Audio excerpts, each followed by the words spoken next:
જેતપુરમાં chemical માફિયાઓના પાપે નદી કિનારે વસતી જનતાના ઝેરી પાણી પીવા મજબૂર છે। જેતપુરના ડાઇંગ ઉદ્યોગોને કેમિકલયુક્ત પાણીથી વધાવી અને ગ્રામજનો પરેશાન થયા છે।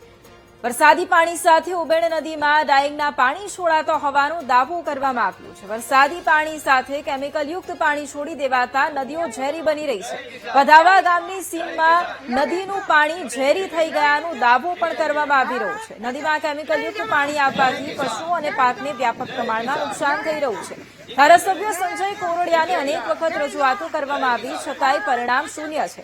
ધારાસભ્ય સંજય કોરડિયા સરકારમાં રજૂઆત કર્યાનું રટણ કરી રહ્યા છે તેવું સ્થાનિકોનું કહેવું છે।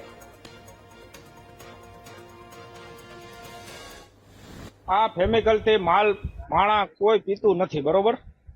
અને આનાથી બહુ ઈજા થાય છે, માલને ગભરામણની અસર થાય છે। અંધી પછી કોઈ જીવ જંત હંધોય અમારે એક લોકોને આમાં કઈ ઈચ્છા નથી। અહીંથી હંધે આ જ પ્રોબ્લેમ છે હંધે, બરોબર?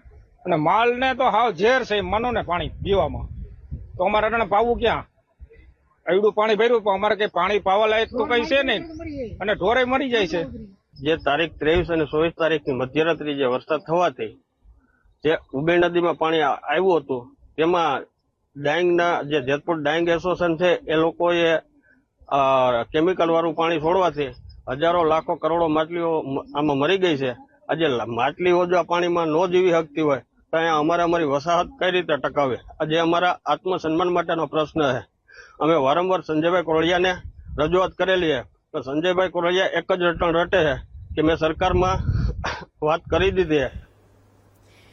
તો ડાઇંગ ઉદ્યોગોના કેમિકલયુક્ત પાણી કે જેનાથી ગ્રામજનો ત્રાહિમામ પોકારી ઉઠ્યા છે, કારણ કે ઉબેણ નદીમાં આ પાણી છોડવામાં આવી રહ્યું છે, જેના કારણે વરસાદી પાણી સાથે કેમિકલયુક્ત પાણી છે એ ભળી જાય છે અને નદીઓ પણ ઝેરી બની રહી છે। વધાવી ગામની નદીનું પાણી એ ઝેરી થઈ ગયાનો દાવો પણ અત્યારે સ્થાનિકો કરી રહ્યા છે। કેમિકલયુક્ત પાણી છોડવામાં આવી રહ્યું છે।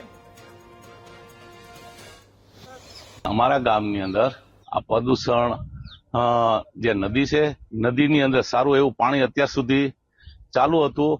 આજે 5-7 વર્ષથી આની અંદર જેતપુર ડાંગના જે ઉદ્યોગપતિ આની અંદર કેમિકલ ભેળસેળથી આજે અમારા અસંખ્ય ખેડૂતને નુકસાની છે અને આ પાણી અમને પીવા લાયક નથી। આજથી 5 વર્ષ પહેલા નદીનું મેં આંદોલન કર્યું હતું, નદીનું પૂજન કરેલા હતા બધા।